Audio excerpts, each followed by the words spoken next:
Well, you're watching Channel 4 and a Stars and Stripes edition now of Whose Line Is It Anyway?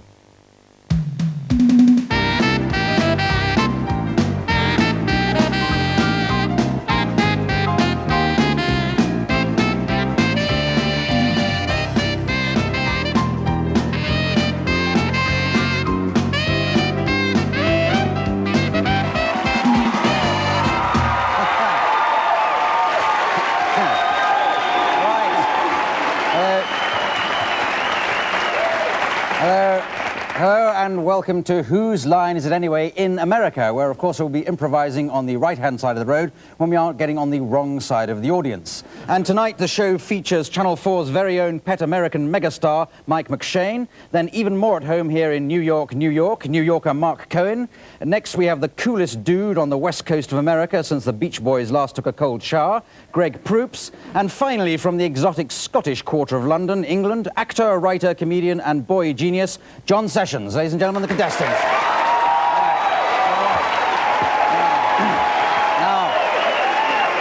Now, the first game that we play is called Authors. In this, the four contestants make up a story, but each using the style of a favourite author they've come along with. So you'd like to step down, and as you come down, Mike, which author have you gone for? Lewis and Clark, two famous American explorers. Oh, right. Yes, very, very popular authors, especially in England. We never read anything else.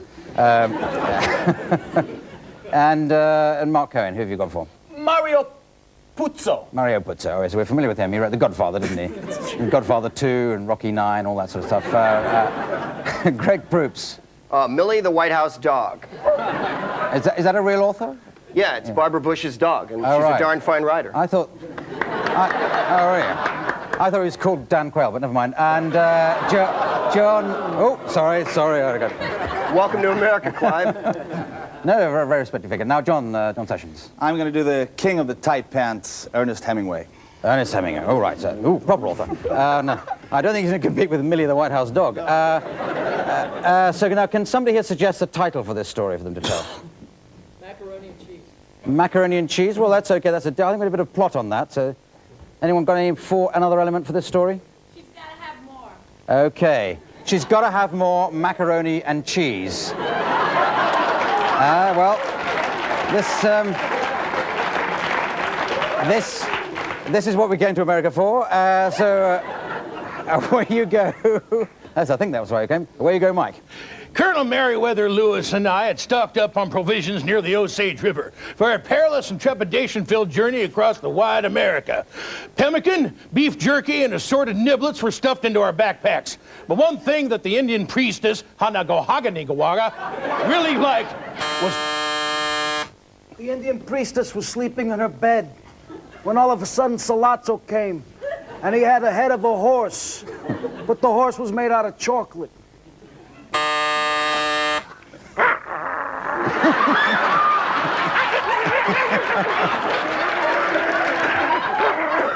He had a horse's head, and he also had a horse's ass. It was Dan Quayle. The river went up, and then it went round a bit for an inch or so, and then it went down again. Nick looked at the river and checked out the macaroni cheese that was floating down towards him, and the trout, some real fine bitch that she was, with her kagida, that was swimming towards him. Nick figured out that the trees down along the bend were about 3 inches to the left of where they were the day before, and the water was about 5 inches deeper. But then Hemingway remembered he got something in his pants, and he had to go home and fill it. Strip off your breechcloth, white boy, and show me what makes America so great, she cried. They continue to make mad, passionate love. Doggy style.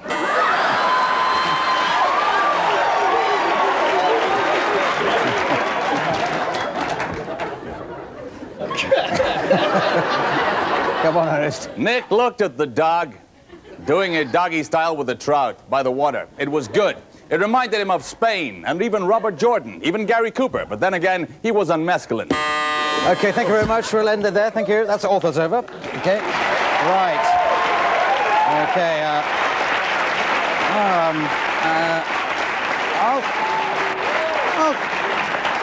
I'll give you 10 points each for that So I'd give you more if you'd make a macaroni cheese more often, but there it is. Let's go on to another game. This is called Film and Theatre Styles. They break into two pairs of two for this. First of all, John and Mark, if you'd like to come down. What we're going to do, we're going to get them to... Yes, come on. We're going to get them to improvise in a little scene that I'll give them in a moment. But I'd like some suggestions, please, for some film or theatrical styles of... Sorry? Gory. Gory. I'll write that down and work out what it means later, but... a gory film, so that'd be any American film in the last 20 years. Sorry? Film noir. All right. Sorry? Romantic. Surrealist. Is that for anything more specifically in the theatre? Pornographic. Oh, right. Right, I must come to the theatre with you. No, anything from behind me? I'm not talking about pornography. Sorry? Commedia dell'arte. Oh, yes, we haven't done that for ages and ages now. That's excellent, excellent. Speaking personally, I've never done it at all. Now, the little scene that you're to enact, please, is one of you's borrowing something from a neighbour. Very straightforward, that. Away you go. I'll give you a style in a minute. Steve, John. how you doing? Pretty good. Can I help you? Yeah, you can help me out. You haven't come over in 7 years. I know. Can I borrow your wife? You know, She's not a bad-looking bitch, you know. Whoa. Do a film noir. You borrowed my wife 7 years ago. I borrowed your wife so she could turn up this fedora I'm wearing so you could see my eyes. Your eyes have never meant as much to me as today. Come on, buddy, you're talking to policemen, not some friggy floozy you met last week. No, I'm not doing what you think I'm doing. I'm just tapping my 80th cigarette of the day. Surrealist. Tapping a cigarette? Why would you want to do that? What would that do? What's the story again? I'll tell you. Let's just go. I think it's the worst one. Just hold on there. You're borrowing something from a neighbour, if you want to know what the story was. Oh, yeah. Let's go into Commedia dell'arte. Why, unfunny Italian comedy done too loudly and brightly? Are we wearing red tights? Who isn't? Is this your condominium? Yes, it is, with my wife in there that you want to whoop-de-doo. Oh, not me, embarrassing large movement person. Is this your brothloom here? Why not? You're an asshole, too. Absolutely. All right, well, I'll take a risk.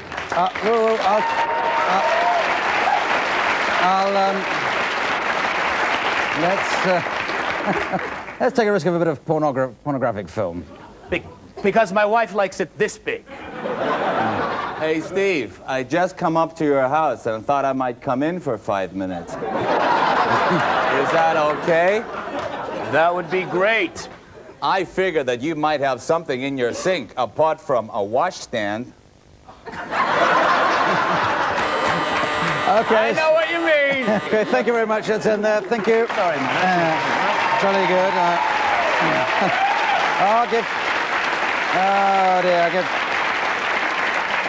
I'll give 12 each. A bonus of 5 there to Mark. That's handicapping yourself there by putting a hand in your mouth while on stage with John Sessions. Never a good idea. Now, come on down, Mike and Greg. Sorry, Mike and Greg. Get them a little scene in a moment. Again, some more film or theatre styles. David Lynch, yes. Satirical. Did you say incense? Oh, Ibsen. Sorry. Woody Allen. Woody Allen, Shakespeare, opera. Oh, right. This is. Sorry. Pat Robertson. That's a great suggestion. I have absolutely no idea who Pat Robertson is, but the enthusiasm you said is obviously very, very good. He or she. Alfred Hitchcock. Oh, well. Woody Allen. That's the 9th time we've had Woody Allen suggested just this round, so that's good. So away you go. Your scene I'd like you to do, a teenage son telling his father that you've smashed in the car. Teenage son has smashed in the car. Where you go? Johnny, come on in. Morning, Dad. How's it going, dude? Pretty good. Hey. How's the boy, huh? I'm fine. Yeah, I'm good. Hey, listen, Pop, I got something to tell you, but I want you to make sure that you promise me that you're not going to go completely flying off the handle and stuff, okay? There's nothing that you could do to make me upset and to stop loving you the way I do. Wow, I think you're wrong about that one, big dude. Okay, let's have a bit of David Lynch. Don't look at me. Don't look at me.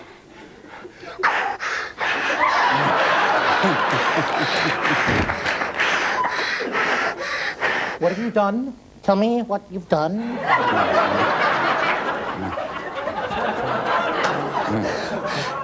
You've been dirty! Dirty! Oh, this is getting too good. Let's go on to a bit of Ibsen. Father, there is something I want to tell you, Father. What is it, Hjalmar? There is something in the driveway that is very near to you. Our Volvo is all meshed up. Did the wild duck crawl up in the fan blades again? Indeed, Father. And now, my accent has gone. Let us, Okay, all right. let us take a tour of Denmark with your accent. Denmark, fine. Let's do some Hitchcock. Good evening. The car, Father. The car's in the driveway, but it's all smashed up. And I'm sorry. You hate me, don't you? It's not that I hate you. Get into the shower. Mother, where's Mother? I'm right here, Norman. Mother won't be angry. Mother will be pleased. That's right, I'm pleased, Norman. I love it when you use me as a split-screen montage. Okay, let's end there. Thank you very much. Thank you. Really good. Right. Okay.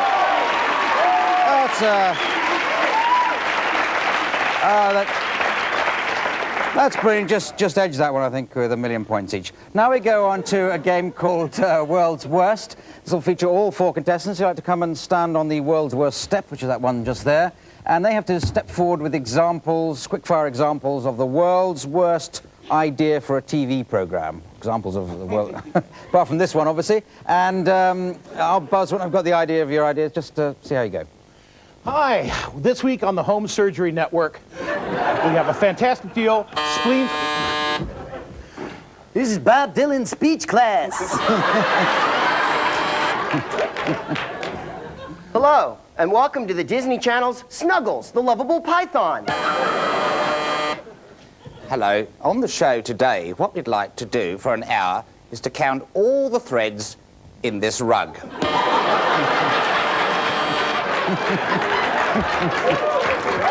All right, welcome to Amputee Hour. Our first contestant.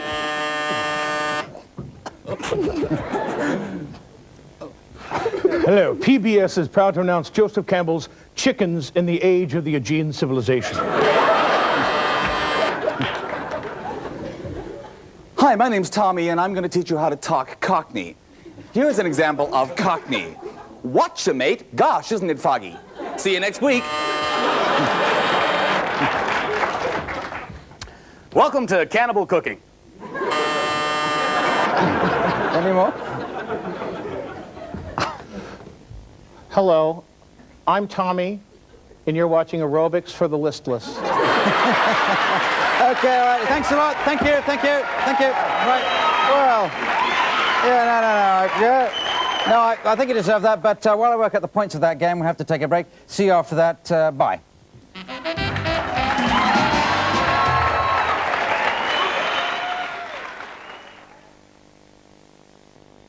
All right. Welcome back. All right. Okay. Well, welcome back to the news. I give 95 points over on that last game. And now we come to a game called Props. And they divide into 2 pairs of 2 for this. First of all, John and Greg. This is your prop. This is your item. You've got to come up with as many different ways of using that as possible. Meantime, Mike and Mark, you've got this item, or rather, these items. And you come up with different ways of doing that. Okay? And we'll cut between the 2 with my buzzer as I get the idea of what you're doing. So, John and Greg, if you'd like to begin. Piet Mondrian decided one day to do something different. He was going to do squiggles instead of lines. Here, you said get twin cats. We clean up after twin cats. This is my circulatory system. I just got so tired of having it inside me. Sure. Watson! Yes! Yes! Daddy, when you give me a hula hoop, do you really have to put me in the microwave? Coming to theaters this fall, Edward Hair Curler Hands.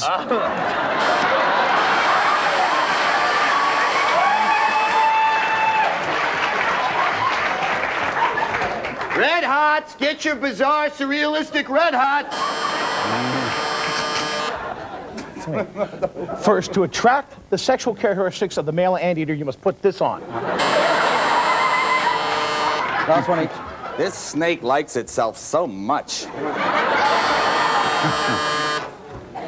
Hi, I'm Morris, the turgid kangaroo. Hop on board. Okay, thank you very much. End that there. Thank you. Props back. Props back. Thank you. Very good. Thank you.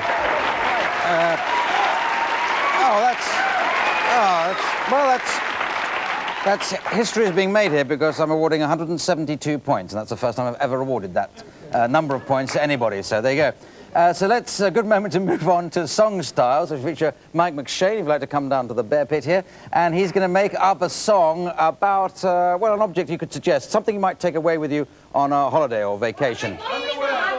Underwear. Yo, what a great. No, I like that because there's a. Well, we've got one now. We've got this crazy, exciting guy around here. He thinks of holiday things. Oh, I must take underwear. So let's. That's underwear. That's perfectly reasonable. But we need a song style, a type of singing. Sorry, what was that? Disco. There's a disco from behind there. So let's go with that. So can you? Does that make sense? Do a disco style? Right. Okay. With the assistance of Richard Ranch. Away you go, Mike. Singing about underpants in the style of a disco.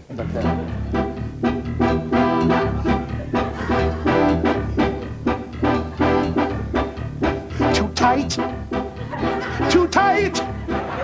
I got the underwear on, it don't feel all right, it's too tight. I gained some weight last week, oh yes. I'm tighter than my mother's dress. Too tight. Ow, too tight. When I walk like this, kind of reminisce, too tight. Okay, right, very good. Woo. Okay, right, okay, great. Yeah. Oh, dear. Okay, it's difficult to mark that game, so I'll give you no points at all.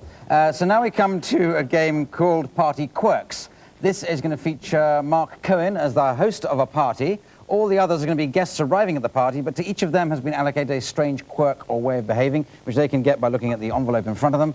And the idea of the game is they have to behave using that quirk, and Mark's got to guess what it is. It's a very long explanation, but it all makes sense when we get going. Usually does. Anyway, Mark, you're obviously raring to go. Absolutely. You're down here with the party. Mr. Anderson. Yeah, okay, you can call me sir if you want. Now, the other three are coming in the order of Greg, Mike, John. They'll come in when I make a doorbell noise with this special doorbell noise simulator. Oh, like that. Is that somebody at the door? Oh, no, I was just praying. Oh, this is great. I thought somebody was actually... Just get the party going. All right. Hey, this is going to be a great Tupperware party. Just let me put the stuff over here. And there's 3 mice over here. I got to get rid of them. All right. Boy. Okay, I better go and get oh, them. hey. Somebody's at the door.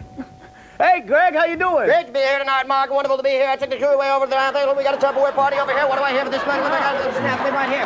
Do I hear 10 for this snap lid church Tupperware here? Keep celery fresh all night long. Do I hear 20? I guess you don't want any speed, but we'll get the party going on in a couple minutes. Great, Mark. I enjoy being here. It's really wonderful to be here tonight. Better than all the parties I've been to. Someone's at the door. Fine, go get the door. Mike, how you doing, bud? Whoa, How you doing? Jesus, yeah. Good to see you. How you doing? How you doing? Bad. You know, feeling good? You feeling fit? You know, Greg, the caller at the thing that calls to sell stuff. Yeah, that's right. That's where I work myself. An auctioneer, that's right. Auctioneer. Yes, well done, yeah. All right, I'm an American. Yeah, I'm you're an good with words. auctioneer. Now, I noticed you got the chips laid out here, and you got the Cheetos, and you got the dip. Now, I want you to make sure you take one of the chips, you put it in the dip, you work it around the side of the bowl. Okay, have the Cheetos come in behind for the defense, all right? You get the Cheeto and you run. All right.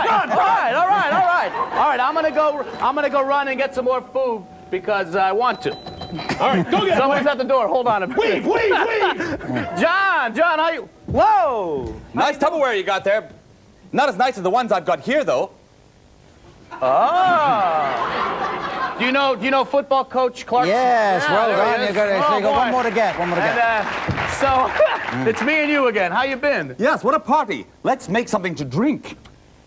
Oh, boy, boy, Kitty Dukakis. Nice to have you here. That's right. I do spaghetti, just like Marcel Marceau as well. Right. Oh, you're that mime, that famous Oh, mime. yes. Oh, brilliant. Yes, chef cook. Yes, you've got that. We'll give you that. Well done, Mark. Mime. Yes, you couldn't have made it more. Okay, you give me.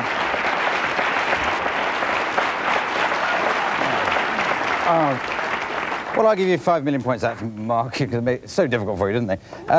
Now we go on to a game called Gospel. It's going to feature all 4 contestants who'd like to come down ready to do this. And what they're going to do, they're going to make up a gospel on the spot with the assistance of Richard Ranch at the piano. But they'll make it about somebody's profession or job. The gospel singer, I think, suggested that. Prostitute. We're not talking about your particular job, but have we got anybody? Another one, a more suitable one. Okay, I heard a lawyer out of all that. I heard every possible profession mentioned there, but for some reason I like the sound of a lawyer. So a gospel about the law, lawyers, anything you can throw in there. I think we start with you, John, don't we, on this? Yes, start with you, John, and away you go. You gotta watch LA Law. You gotta watch LA Law. It's got the blandest colors you ever saw. Yeah, yeah, yeah, yeah. My name's Cohen, Mason. I never lose the case. Case. Everybody's always waiting for Della to sit on my... I feel Paul, out on a job, you know, I'm doing the work of the Lord. I never lose a case. Oh, yeah. Well, I'm in a world of trouble. Let me tell you so. I'm going to jail, Lord. That's where I'm gonna go. I went out and smoked some leaf, and now I'm part of a lawyer's brief. Oh, Lord.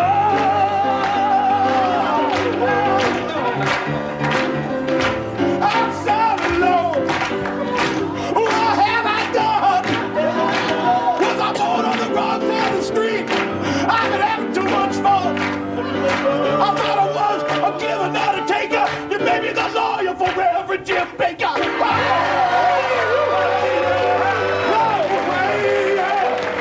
I can't win because I ain't got. I'm with you, brother.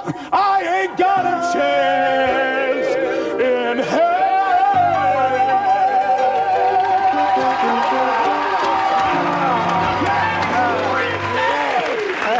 Thank you. Thank you very much.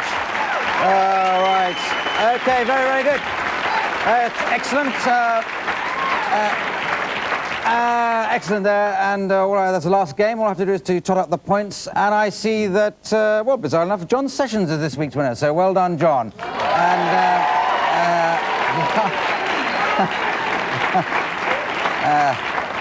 It's obviously been fiddle to cheer up Britain in this time of crisis, but I like the price of winning is to do the credits in a style of my choosing. I like John to do it in the style of Sean Connery. So it just remains for me to thank Mike McShane, Mark Cohen, Greg Proops, John Sessions, Richard Ranch at the piano and other musical instruments, and me, Clive Anderson, saying good night. Good night.